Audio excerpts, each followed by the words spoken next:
Josh Pate says Neyland Stadium is the toughest place to play. Caleb, give us some background. We love us some Josh Pate. He says the toughest place to play after EA Sports has Tennessee's Neyland Stadium at number 12. The show represented by Banks and Jones, Tennessee's trial attorney Banks and Jones, as we broadcast from the Ted Russell Ford Lincoln studio, East Tennessee's largest volume dealer. So with H, brought to you by Rick Terry Jewelry Design. Yes, Josh Pate. This is in response to the EA Sports video game that had Tennessee's Neyland Stadium at number 12. Dave and I talked about this 2 days ago. We ranted about how ridiculous that was. We both agreed Neyland Stadium is so easily top 5, but we said top 5. But Josh Pate, who is not a Tennessee homer, came straight out and said top 5. That's number 1. I'll be honest with you. I felt like, and I feel like when I say this that I'm some sort of a homer or something because that's who I've covered. I hope that the people watching know me better. I do think it's number 1, especially since they upgraded the light system and the laser system for the pregame. The pregame before before Danny White took over was a little blah, right? Yep. Now it's the type of thing that's just like the Chicago Bulls in the 90s. It's like no commercial breaks now. Get to the damn light show as fast as you can.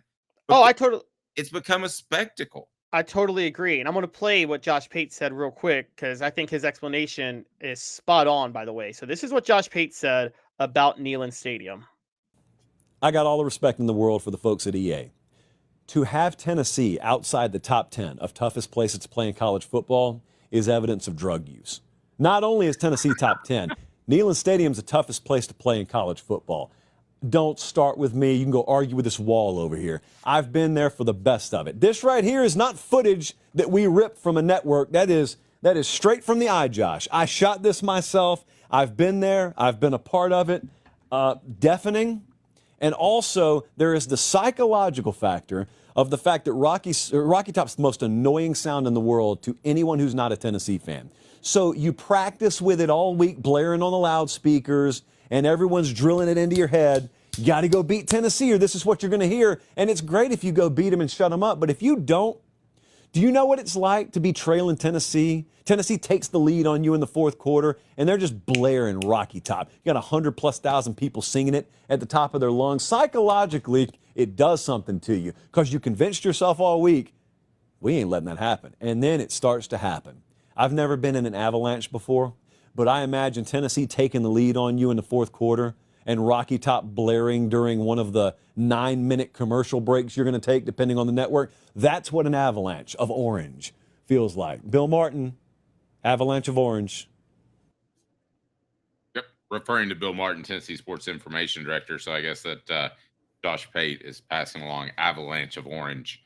I don't know that that's going to take off, but I can't argue with anything he said. I mean, I've been to places. I'll give you, for instance, Auburn was louder than I thought, but did it rival Neyland? Not really. Florida was, yes, it rivals Neyland, but with the pregame and all of that, I would take Neyland. Because I think the power tee, when it opens up, Caleb, it can be Utah State, and the fans are at least in it for the beginning of the game. So you have to face a tough crowd from the get. LSU, I would still take Tennessee because of the pregame again. I don't know. To me, it's the toughest place to play that I've ever seen. But do I sound biased because I covered them for 25 years? I think Neyland Stadium is the consistently loudest stadium. And I agree with you on the pregame. So let me actually steal me on your pregame. Let me add to it. Let me bolster it. Part of the pregame, what makes it so exciting is not just the light show, not the running through the tee, the Vol walk. Okay, they got all those things. But then also, I've told you guys this before, and I think everybody agrees with me. There's something inherently like welcoming about Neyland Stadium in the fall. When you see the stadium, you see the Tennessee River, and you see that mountain in the backdrop, and you see the smoky like sky, you know what I mean?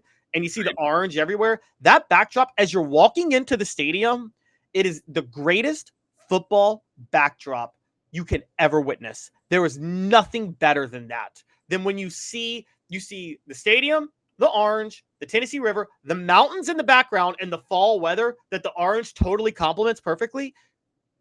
It puts you in the mood for football more than anything else. Then the pregame happens. Now, kickoff within the game, sometimes LSU and Florida are louder, but only at night. And this is where Neyland Stadium counts the most. Neyland Stadium at 3:30 versus Neyland Stadium at 7 versus Neyland Stadium at noon really makes no difference. It's equally loud all three levels. LSU and Florida are louder at night than Neyland Stadium is at any other time during the day. But Neyland Stadium at 3:30 and Neyland Stadium at noon is louder than LSU or Florida. Okay, I'll roll with that.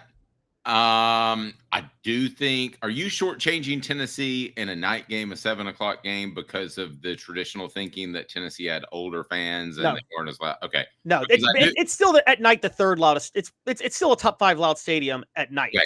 Well, I just want to make sure, because I think that's an antiquated notion now. I think you've seen a churn of tickets go from parents to kids in their 30s and 40s.